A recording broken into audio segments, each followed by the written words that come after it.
Center, I have, Sorry. that's okay. So the recording's in progress, but so at the Heritage Center, I have been assisting with social media and also with a very cool project called History Forge, which is mapping census data onto historical maps of Oberlin. And then for outreach sites, I've been assisting in the Cleveland area, different local historical societies, including museums like the International Women's Air and Space Museum. So I first met with Sarah back in December, I believe, and we had a few ideas that were thrown around. So for AmeriCorps, when we say outreach, it means that we are assisting museums to achieve best practices using the American Association for State and Local History STEPS program. And we help museums with projects that they have in mind. And for the Air and Space Museum, this was to create their first virtual exhibit and also expand their virtual programming. So initially, this idea sounded pretty straightforward. I quickly realized it's a lot of history to cover, 50 years of aviation history. And I also realized that I don't know a lot about aviation history, regardless of if it's about females or males or any gender. So I had a lot to learn, but I think the most difficult process was figuring out who to include in this exhibit. We could only include so many people, so what was our focus going to be? And we really decided we wanted to bring forward some names that you might not know that have been possibly overlooked or not talked about enough in the history of women in aviation. So I was able to figure this out pretty quickly with just a quick, you could just Google someone and figure out if they're pretty famous or if they're not as well known. So for example, if I were to Google Jackie Cochran, I could find multiple articles and websites and books and all this information about how she was a part of the WASP program. But then if I look up someone like Eugenie Mikhailova-Shakovskaya, I believe there were 2 websites about her, both in Russian and had to be translated. So I could tell that she was probably someone most people wouldn't know about. So I think overall our team did a really great job of finding some names that might be new to you tonight. So to start this process, to get to advance, there we go. So for each decade, we start with a bit of context, and then we move into some highlights of women and events from that decade. So starting here with the 1900s, some of the major themes of this decade are imperial power, progressive reforms, and technological advancement. So during this time period, you have these Western powers in the US and Europe who are continuing their imperial expansion, and a lot of their actions are causing these tensions that are going to lead to what we'll see in the 1910s with World War I. Then more domestically, the progressive reforms are the political movements of the time period. So this is really a group of people who think that they can better humanity and society, and they want to do this by ending corruption in government and improving the conditions in living conditions and working conditions of the working class. This also includes movements like the suffrage movement. And it's really a movement that has a lot of pros and cons to it, but one of the big takeaways is a lot of health and sanitation reforms that we have today. Alongside these 2 movements, you have a lot of advancement in technology, which of course we're focusing on aviation. But at this time, we also have railroads as the primary form of transportation, and the introduction of automobiles becoming more accessible and common. You also have the more people who have access to electricity, possibly in their homes. So it's really this time of excitement. So in 1903, the Wright brothers successfully fly the first heavier than aircraft at Kitty Hawk. And this starts this first decade of aviation, and a lot of innovation and a lot of danger. So in this decade, we talk about 3 women, starting first with Katherine Wright, who was the sister of the Wright brothers, and she was really a driving force in their success. We also talk about Therese Peltier, who was a French wax sculptor, and she's considered by some to be the first female to be a passenger in an airplane. And she also became a pilot. And then finally, Emma Lillian Todd. So for today's exhibit, I'm just going to be focusing on her in more detail, but if you'd like to learn more about Katherine and Therese, I definitely recommend checking out our actual virtual exhibit, and you can learn more about them in that. So Emma, Lily, and Todd is probably my favorite person in this exhibit. I just think she's fascinating. So she was the first woman in the world to design and build her own airplane, and she did this around 1908. So this was not something totally new to her because she was an inventor and she was obsessed with these properties of equilibrium and studying dirigibles as a child growing up. And she had other inventions as well. She had 5 patents to her name for weird inventions. One of these patents was for a cannon that would fire at noon using solar power. And another one was for an aeolian harp that you would attach to a tree and it would be played by the wind. So she had a variety of interests, but flight was sort of her main thing. So she constructed this full-scale airplane using the resources that were available to her. So she had an automobile engine instead of an airplane engine, since at this time, airplane engines were only produced in Europe and they cost over $3,000. She also used piano wire, silk, and spruce wood. And then she modeled the wings of the plane after an albatross because she had seen one at the Met in New York City and she thought that that would be the perfect shape for flight. Unfortunately, although she constructed this plane, as you can see here in this photograph, she never actually flew it that we know of. And there's 2 potential reasons for this. One is that we know she applied to get her pilot's license, but she was denied because of her gender. We also know that she had issues with pain in her hands. And actually at the time of her last interview with the New York Times, she discusses how this is preventing her from actually flying the plane, but she plans to fly it once her hands feel better. So it's likely that maybe her hands never actually felt better for her to fly the plane. Despite this, she's obviously very significant, both as an inventor and also as a teacher. So she formed the Junior Aero Club of the United States, and this was run out of her house, and it attracted young boys throughout the nation who had come to her house to learn about aeronautics from a woman. And so it was a super interesting way for her to inspire a whole new generation of people in aviation. And she also employed some of these boys as mechanics to help her with her airplane. So we wanted to include Emma, Lily, and Todd in this exhibit because she's a rare example of someone with information about her that's easily accessible who was not a pilot. And a lot of females in aviation are pilots because we know more about their careers and their accomplishments that they achieved. So she's one example of someone different we wanted to include in this exhibit. So then moving into the 1910s, of course, this is the decade of World War I. Is really one of the biggest events. And so this was a war that opened a lot of opportunities to people during this time period. So thinking about women, up to this point, many of them were relegated to the domestic sphere and had not experienced having like a job, being in the public sphere in that way.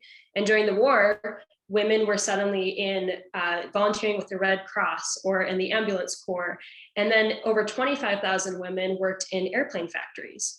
And at first in these factories, they were only allowed to sew the parachutes that were used for pilots, but gradually they were allowed to participate in more aspects of assembly, including welding.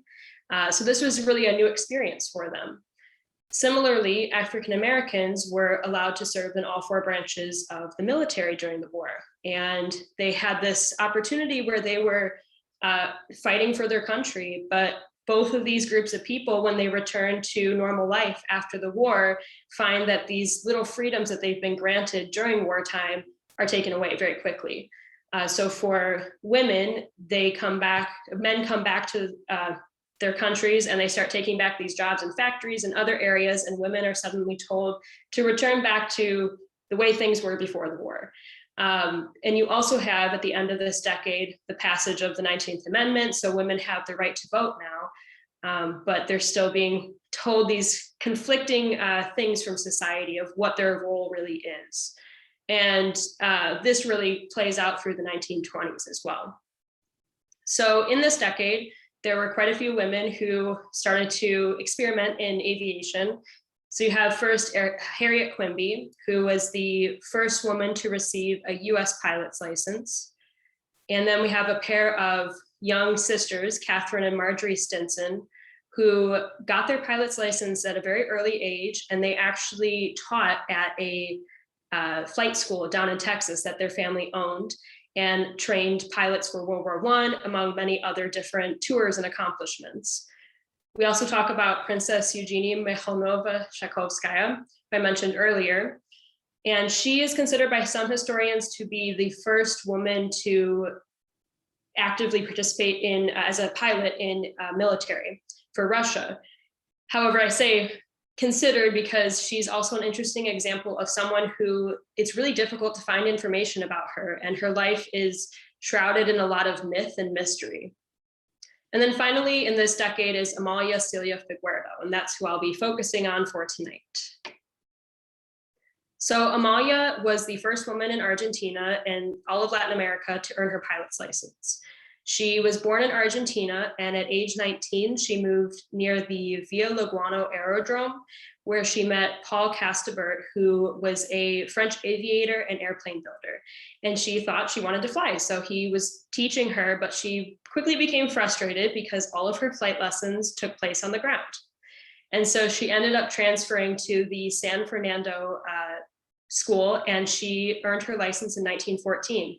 And after this, she started performing in air shows and had a very short-lived career because in 1916, she married Alejandro Pietro, and he encouraged her, basically told her, to quit flying and focus on him and their soon to have children and their family. And she listened. And even after he passed away in 1928, she never took to the air again. And I think that's really important to include in this exhibit because she's obviously a very significant figure for being the first woman in Latin America to earn a pilot's license.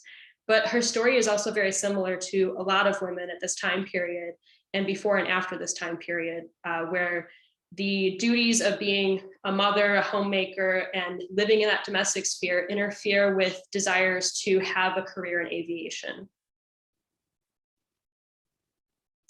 So then the final decade that I'll talk about before I hand it off to Ava is the 1920s. So obviously this is the roaring 20s. It's a time of a lot of opulence and disposable income. So people have increased wages. They have opportunity to purchase different items like automobiles and radios, home appliances, and they can also entertain themselves, pay for entertainment, go to movies and things of that nature. But at the same time, it's also a very limiting and dangerous time for large groups of people. So in the US, there's increased activity with the KKK and lynchings that directly jeopardize the lives and also the rights of African Americans throughout the United States. We also have for women these new standards of beauty and expectations. So they have some more freedoms after the war. They have new styles of dress that lose these tight corsets, but at the same time, they have diets that start and expectations to wear makeup and to look a certain way, but also to still be that homemaker and stay in the domestic sphere. And so there's a lot of conflicting narrative of what women's role is in society. In the world of aviation, this sort of continues this theme of women and having difficulty. So flight and airplanes were really popular during the 1920s. There were a lot of planes after World War I and a lot of trained pilots. And the airplane industry really wanted to convince the public that flying was safe. And so they held a lot of air shows. The first national air show was held in 1920. And of course, women were not included. It was a men's only event, but it drew a large audience. So people were really interested in seeing these feats of flight. However, for women, the airplane industry did not want to support them in the same way they did with men, which meant that a lot of women were flying at this time with inferior planes and maintenance to their planes, which means that their lives were in danger even more so every time that they took flight. Despite this, however, a lot of women really wanted to learn how to fly. And so we see a lot more people come into the world of aviation throughout the 1920s. So in this exhibit, we talk about Bessie Coleman, of course, who was the first African-American woman to earn her pilot's license. although she did not earn it in the United States because she was not allowed to due to her gender and her race. She had to travel to France to get her pilot's license. We also have Eula Pearl Scott, who was the first Chickasaw aviator and the youngest person to earn a pilot's license. And then we conclude the decade with talking about the 1929 Intercontinental Women's Air Derby, which was a significant moment for women to compete as pilots for a large sum of money. And also it is a turning point because it's the start of the formation of the 99s, which is a group of females in aviation and female pilots. For tonight's presentation, I'll be focusing on Nellie Zabel Wilhite.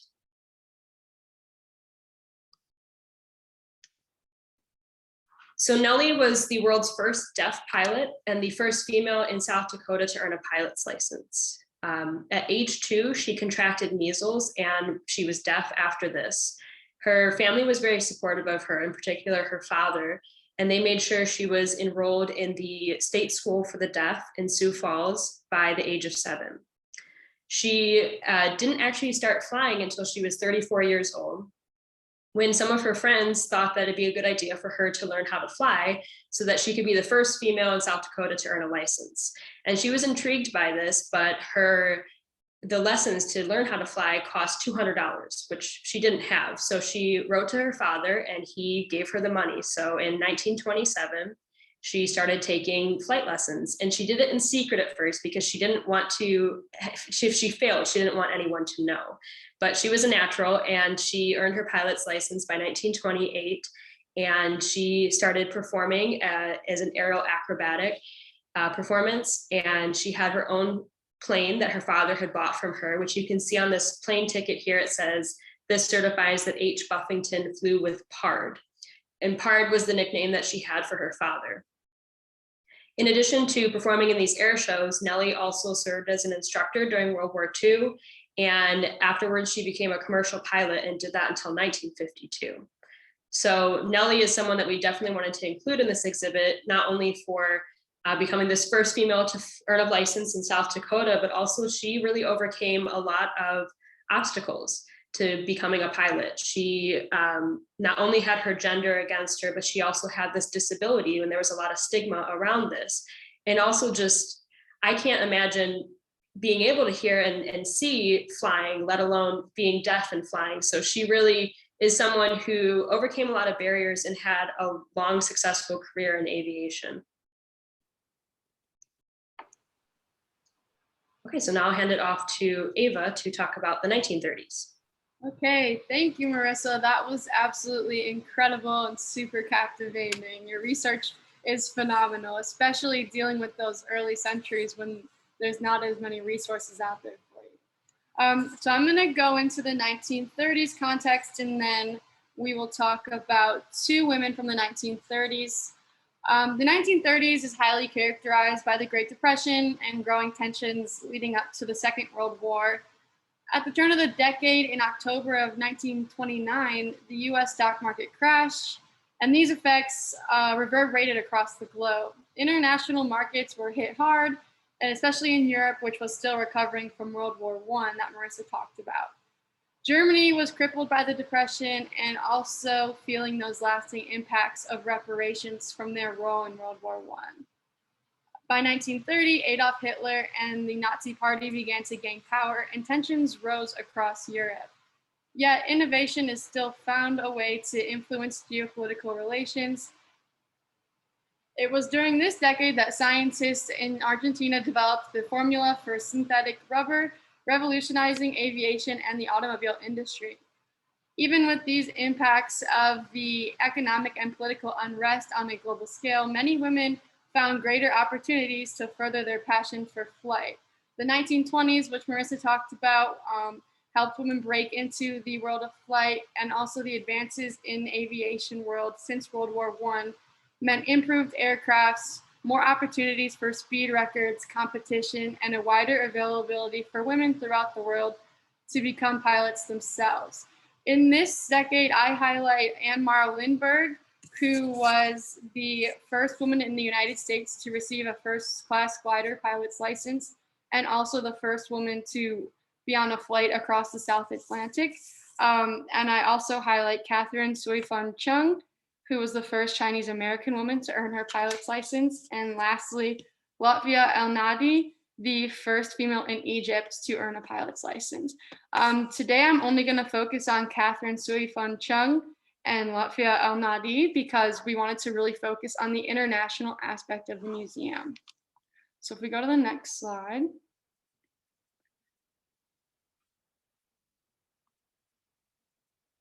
Eventually, there she goes. Thank you. Katherine Sui Fun Cheung was the first Chinese American woman to earn her pilot's license. She was born in China in 1904 and moved to California at the age of 17 to live with her father. She originally pursued a career in piano performance, but her driving lessons at the Dicer Airport, ignited her passion for flying. Cheung's interest in driving cars and flying planes was not typical of society's expectations for women at this time. Although it wasn't typical for women, in 1932, she began flying lessons at the Chinese Aeronautical Association and received her pilot's license that same year. At this time, only 1% of licensed pilots in the United States were women. So this was really groundbreaking that she was confident enough to achieve her pilot's license. Cheung went on to become a member of the 99s Club and participated in air races, stunt flying, and air shows. She became an American citizen in 1935, earned her commercial pilot's license, and joined the American Aviation Association. Cheung spent time encouraging other Chinese women to learn to fly and hoped to open a flying school in China. You can see a picture of her in the next slide as well, and a quote from her.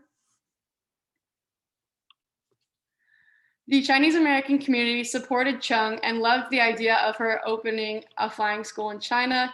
The Chinese American community fundraised and purchased her Orion SCA plane for her to train new pilots. Little did they know this plane would halt her flying career. Cheung's cousin, who took her on her first airplane ride back in 1931, decided to take this brand new plane for a ride. On this tragic flight, her cousin crashed the plane and was killed. Out of fear, her father encouraged her to stop flying. Eventually, she respected her father's wishes and took her last flight in 1942 when she was only 38 years old. Although she stopped flying, she remained active in organizations and is still a key figure in women's history in aviation to this day. We'll move on to Lotfia El Nadi. El Nadi in 1933 became the first female pilot in all of Africa to earn a pilot's license. El Nadi was born in Cairo and received her license at the age of just 26 years old. She watched as female pilots began to appear in Western societies and believed if they could do it, so could she. Her dreams of flying became possible with the opening of the first and only flying school in the area. Her parents would not pay for her flying lessons, so she worked as a secretary for the school in exchange for lessons, although it was looked down upon for Egyptian women of her class to work. El Nadi did not let the pressures of social norms stop her from flying. You can go to the next slide. She entered international races in Egypt and was determined to make a solo flight from London to Cairo, but did not receive enough funding. After retiring from flying, she worked with the Aero Club of Egypt. Her ambition paved the way for other Egyptian women to enter the world of aviation. El Nadi challenged gender roles and played a large part in feminist movements across Egypt. She received the Award of Achievement from the 99s Club in 1992, the Order of Merit from the World Aerospace Education Organization, and was honored as the First Lady of the Aviation Community by Egypt Air. Thank you guys for your time, for listening to my decade in the 1930s. It has been such a great time researching and creating this exhibit, and I'm going to pass it on to Sarah to talk about the 1940s. Awesome. Thank you, Marissa, and thank you, Ava. Again, you took on a Herculean task of looking at the first half of the 20th century, 5 decades worth. And thank you for giving me the 1940s, which how do I synthesize the 1940s in World War II in but a short period of time. So I guess this is what I get for lecturing about early 20th century history and international history whenever we have our meetings. So when we're looking at the 1940s, we all who are on the program this evening have heard of the WASP, the Women Air Force Service Pilots. We've heard of the icon or have seen the iconic Rosie the Riveters. But with the 1940s, we see some more representation about how World War II really consumed our day-to-day lives. In the United States, it consumed our manufacturing. It helped to pull us out of the Great Depression because of the Lend-Lease program with our allies, with manufacturing for Jeeps over in Toledo, Ohio. You don't really see any new automobiles being produced during the 1940s because it was all war production. So we also see, like we did during World War I, a growing number of women, predominantly white middle class women, going and working in typically or stereotypically male jobs. This wasn't necessarily the case for women of color who were already involved in what we now consider blue collar jobs, working in the factories. They were part of the advancement in the unionization during the 1930s. So we start to see these changes in perception of what a woman's role really is. And that is also tied in with aviation. And we also start to see more diversity within aviation in what women are participating in. So the first woman that we're actually going to learn about this evening, we are very lucky to have her daughter actually joining us. So welcome, Deborah. Is Marissa, if you can advance the slide, please. Is Rebecca Chan Chung. Yep, 2, sorry. Forgot which order I put these in. So born in 1920, Rebecca graduated from the Diocesan Girls' School in Hong Kong. I was actually astonished, dumbfounded to learn that the day after the Pearl Harbor attack, December 7th, 1941, on December 8th, 1941, Hong Kong was attacked by the Japanese. What ensued would become known as the Battle for Hong Kong, and at that time, Rebecca completed her nursing apprenticeship. So she was a nurse. She herself was not a pilot. Here at the museum, we focus in on all areas of aviation and aerospace. So Rebecca's story is just so fascinating, and many have never heard of her. So we wanted to shine a light on her. Like I said, throughout what became known as the Battle of Hong Kong, she completed her nursing apprenticeship and actually worked with the Flying Tigers. This group, as many of you aviation history enthusiasts may already know, was a group composed of former American military pilots and were officially known as the American Volunteer Group, or the AVG. And they were frequently recognized for their planes that had the shark's mouth on the nose. But when the US Army Air Force absorbed the Flying Tigers in 1943, Rebecca actually joined the China National Aviation Corporation, or the CNAC. And that is what we see here, is Rebecca in uniform when she is, I can't remember if this is when she is preparing for or landing or is on one of her stints, flying over the hump, which was a passage between the Himalayas and China and India. And she flew that more than 50 times. And that is something, it was not for the faint of heart. It was a very treacherous, very dangerous path, but she joined the CNAC as a stewardess. Well, okay, she wasn't a pilot, but at that time, you had to be a nurse to be a stewardess in the CNAC. So after the war, she actually continued on with her nursing degree, and she moved to Canada. And in 2012, after her death, she was actually awarded an honorable discharge from the US Army for her service, both flying over the hump, with her service with the Flying Tigers as well. So she is one that, like I said, she wasn't a pilot, but she had a role in aviation history. And we can make that connection as well with other women like Loretta Schmoller, who, for space reasons, she was not included in this particular virtual exhibit, but we're talking about another exhibit as well, looking at aerial nurses and sharing their story, because you don't have to be a pilot to be a part of or have your story worthy of the museum. So one of the other groups, again, how do you synthesize the 1940s when it is consumed with World War II, is the other ways in which women were involved in war. So I can't remember I think this is the slide before Rebecca here. Marissa, could you take a peek? I think I tried to synthesize it into one. Thank you.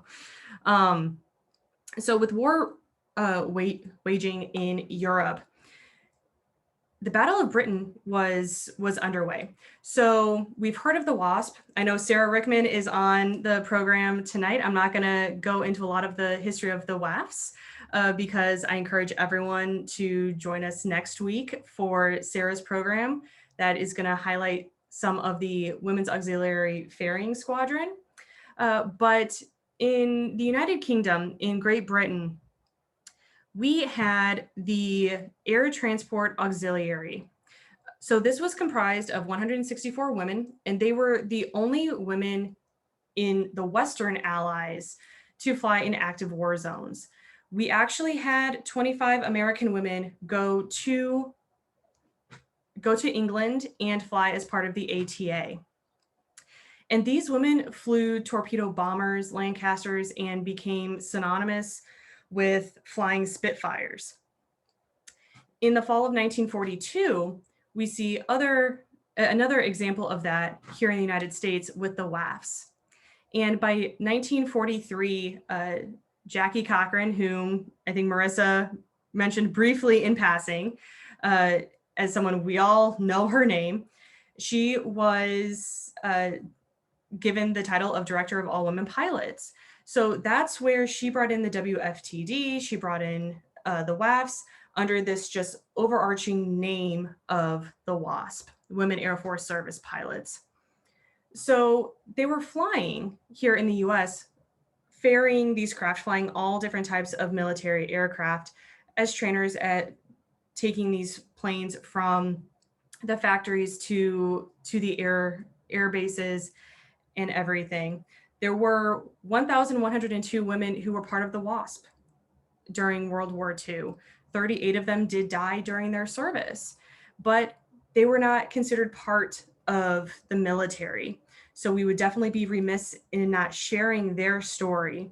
But I know about the night witches of the Soviet Union, but yes, spoiler alert, I didn't have room to include the night witches. So we'll have that in another edition of volume 2, if you will, including the night witches there. But I did not know when we really started researching this and when I was new to the organization here at the museum about the ATA and the women's contributions there.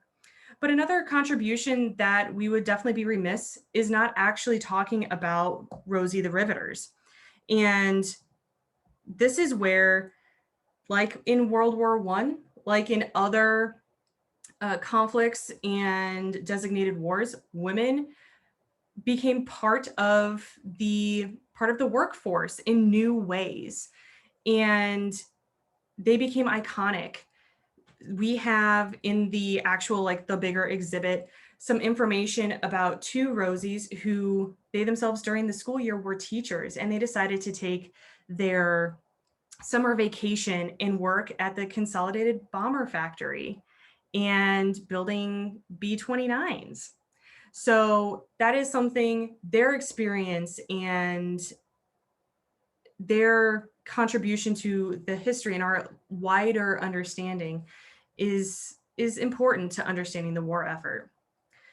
But there was another woman in the 1940s, Willa Brown. So Willa Brown was inspired by Bessie Coleman and those who came after her to become a pilot herself. She, along with her husband, founded the Coffee School of Aeronautics in Chicago at Harlem Airport there in Chicago, where she and her husband trained African-American pilots during the 1930s. And she was actually born in Kentucky, Ohio in 1906. And she was also drawn to activism as well, and advocacy on behalf of her community, just like Bessie was. And she actually successfully petitioned the US government to integrate the Army Air Corps. And she went on to train many of the celebrated African-American pilots of World War II on the civilian side. So not actually part of the military, but she would go on to become the first African-American woman to be an officer in the Illinois Civil Air Patrol. And she was a woman of color. She also, by 1943, at the time, was the only woman to be both licensed as a mechanic and have a commercial pilot's license at the same time. So she herself, we can have an entire exhibit about Willa Brown. We can have an entire exhibit about Princess Eugenie Mikhailovna Shakovskaya. See, Marissa, I also can speak Russian and still butcher all of the syllables with that. So we can have exhibits on just these individual women's accomplishments and do really deeper dives. But Willa Brown continued to inspire even the male pilots that she trained as civilians. And we, as part of this exhibit, did a lot of research. And there are oral histories at the Library of Congress from pilots that were trained by Willa Brown to really get a sense for who she was as a teacher too. And she was a teacher at heart. She was an advocate at heart for her students as well. So we know we have only spent like 45 minutes and done a very broad strokes on this virtual exhibit that we have. We, in each decade, have highlighted 3 to 4 women. And that is a lot when you're looking at 5 decades worth. And we felt that it was important to also create and put out there this context. So I am a student of history, as is Marissa, as is Ava. And we have benefited from having these classes in college and pursuing history. But there are these other factors that play into the why. Why are these women's accomplishments so important? And that's why tonight we did a quick overview of, okay, so bird's eye view, what's happening? And then highlighting certain women. That is what the exhibit also does. It helps to put you in, it's kind of in previously on this episode of Civilization. This is what's happening. And this is why their significance is important and why we want to share their stories. So we have about 10 to 13 minutes left. I know we've talked a lot this evening. I know that we have not gone in depth with all of the women that are in the exhibit, but I think this would be a wonderful time to open it up to questions. So if you have those in, please put them into the chat box, and we are happy to answer any and all questions you have.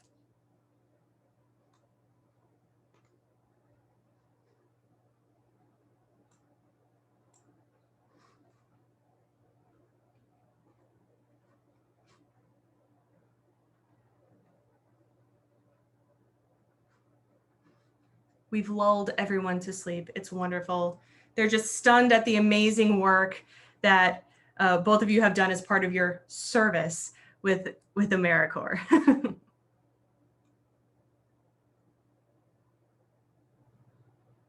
Mark asks, are Katherine and Marjorie Stinson related to the Stinson Aircraft Company?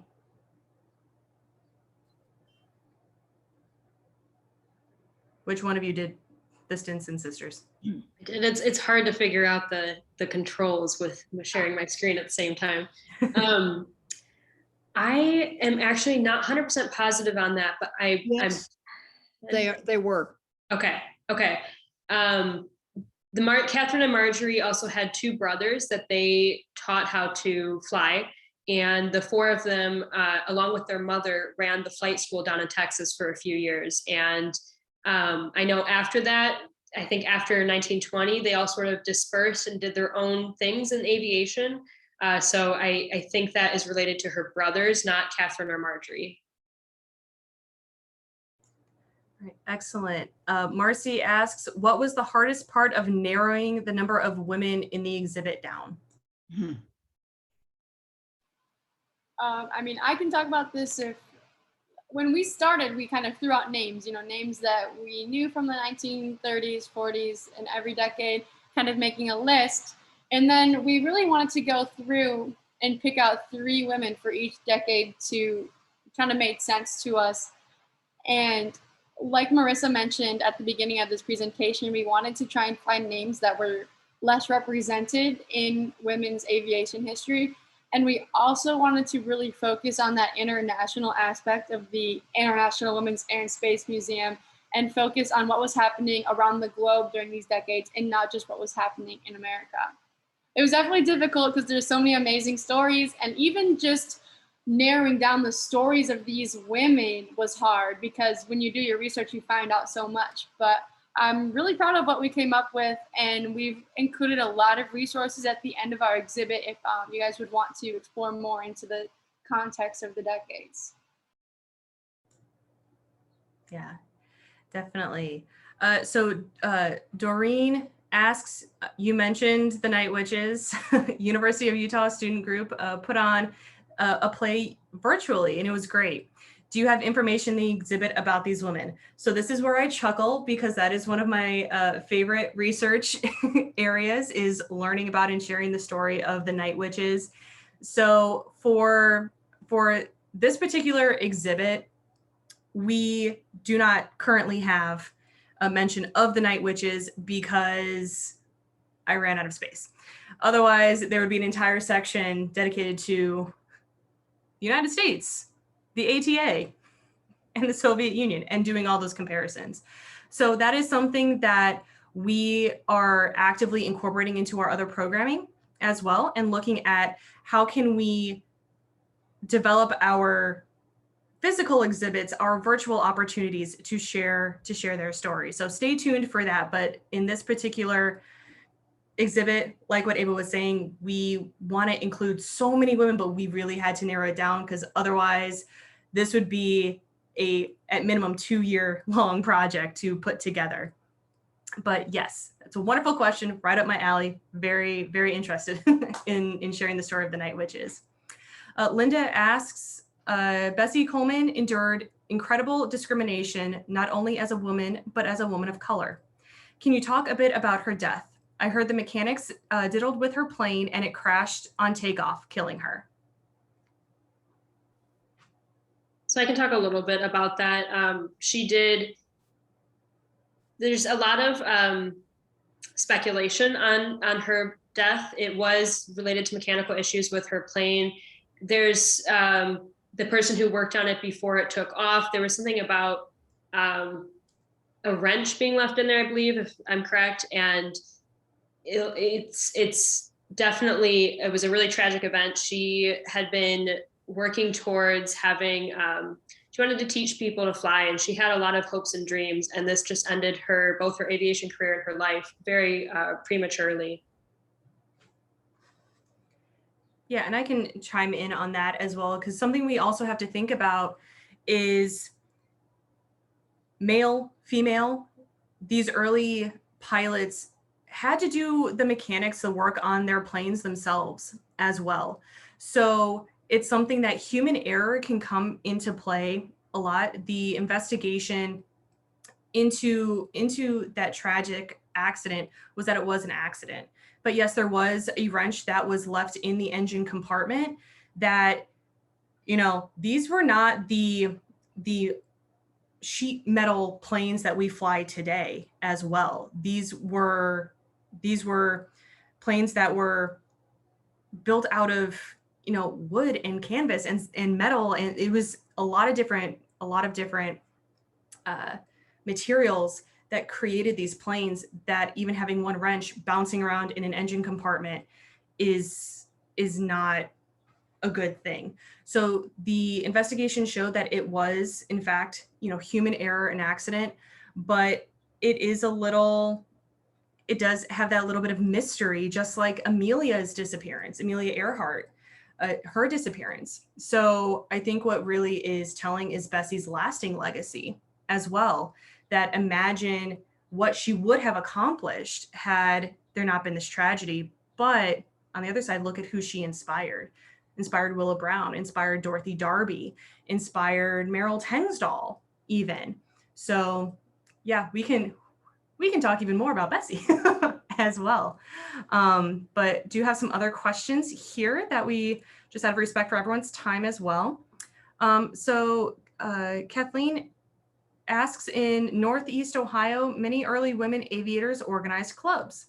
Is that particular to this region? Or did early women aviators generally organize women-only clubs as supportive organizations? So that is something that it's kind of I would want to say it's like a yes and a no. Marissa brought up that in 1929, we had the Powder Puff Derby, or the Intercontinental Women's Air Derby, nicknamed the Powder Puff by Will Rogers because, ladies still have to look pretty, even with grease and dirt and everything after flying. So that was when the 99s was founded, and it was called the 99s because it was made up of 99 women. And now there are 99s chapters throughout the globe. Amelia Earhart was the first president of the organization. We, as the International Women's Air and Space Museum, do have some of our roots with the 99s, but we are our own entity. But it's something that you kind of have to have like a tribe. You have to have a community around you. So it wouldn't surprise me if other communities, not just Northeast Ohio, had their own flying clubs, because you have to be able to, have that support from your community as well. So it's something that early aviation and, aero clubs, when we start to see barnstorming as well, or stunt flying, it's something you want to have friends, so you find out about what's happening and be a part of that innovation. And I see Kristen here. Thank you so much for sharing the song about the Night Witches and the cute animation. And thank you, Sarah, for adding in the chat that Edward Stinson was Catherine's brother.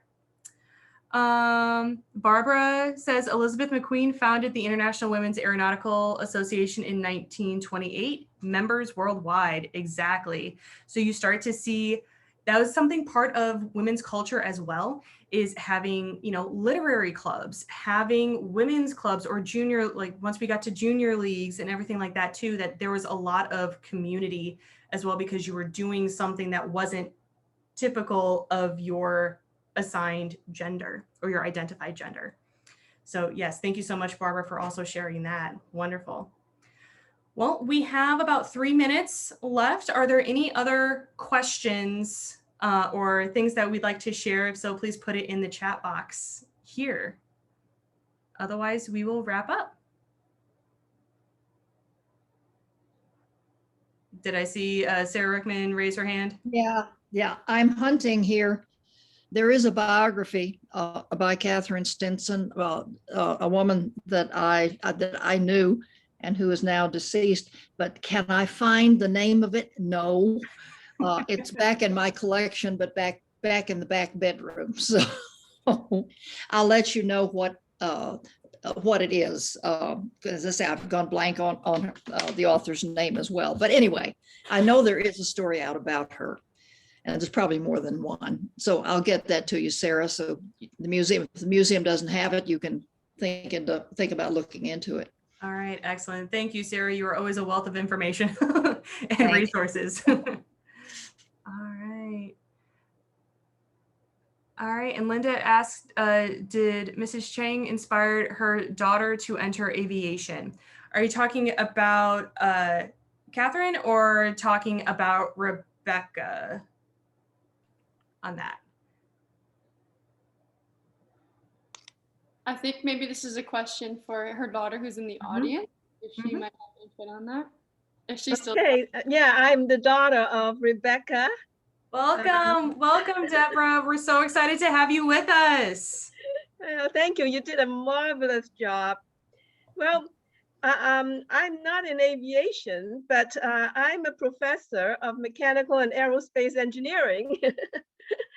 And so I do teach engineering that's relevant to aeronautics. Oh my gosh, that's awesome. we are just so grateful that you, for those of you who don't know, Deborah and her mother wrote a biography, a Piloted to Serve, about her mother's experiences during World War II. And that is something that, you know, we have in our library that I was using as reference. And I'm like, wait, we don't have any photos of Rebecca. So I reached out to Deborah, and I'm so excited to have you as a partner in this and allowing us to share your mother's story, and for joining us this evening. This is wonderful, and you're teaching engineering too, so you could be a part of the museum as well. So wonderful. Yeah, excellent. Yes, Sarah. Sarah, I found it. Okay. Excuse me, Katherine Stinson, The Flying Schoolgirl. And it was Deborah Weingarten, whose name that I couldn't remember. Deborah Weingarten wrote it. It's been out a number of years. As I say, somewhere I have a copy, but you might check and see if you've got it there. It's a good book. Good Excellent. book. Excellent. I don't know if you can see. If you can Okay, see. I will look for that desk cover. We have a lot of books in our library, so thank you. All right. Well, thank you everyone, to all of you for joining, for your passion, for your interest in this subject. Like we said, this program was recorded this evening. We will have that available at a later date when I can get it around to YouTube, but we will be posting the full exhibit on our website. And since this is a virtual exhibit, we had a virtual program around it. Guess what? You're all gonna get the link. So you will be able to view that exhibit on our website. You will be able to see Marissa, Ava, and I have put together an extensive bibliography. So if you want to learn even more about these women in the exhibit and use that as a springboard, you have those resources at your disposal. The exhibit will be up for at least a year from when I actually get it up on the website. But reminder, this is the first in our new initiatives to make our collections, make these stories accessible to those not just here in Northeast Ohio and in Cleveland, but around the world, around the country, for our friends. So thank you to everyone who has tuned in this evening. Thank you especially to our wonderful partners, guest curators, Ava Schmidt and Marissa Ham. The bulk of this work was done by them, and the research, the creating of the design, the voice, how we design and do this program is all on them. So they get the credit for all of it. So thank you again. Everyone have a wonderful afternoon, evening, depending on your time zone, and stay tuned and join us next week, a week from today, actually, 7 p.m. Eastern. And Sarah Rickman will be giving a presentation on a brief history of the Women Air Force Service pilots. And we are going to be looking at one of the films that she's created with some really remarkable interviews with members of the WAFs during World War II. So you can register for that on our website, and have a wonderful evening. Thank you all. I enjoyed it, learned a lot. Bye, And everyone. Thanks. I will see you all next week. Excellent. Thank you, everyone. All Bye. right. Bye-bye. Thank you, Deborah. Bye-bye. Thank you. Bye.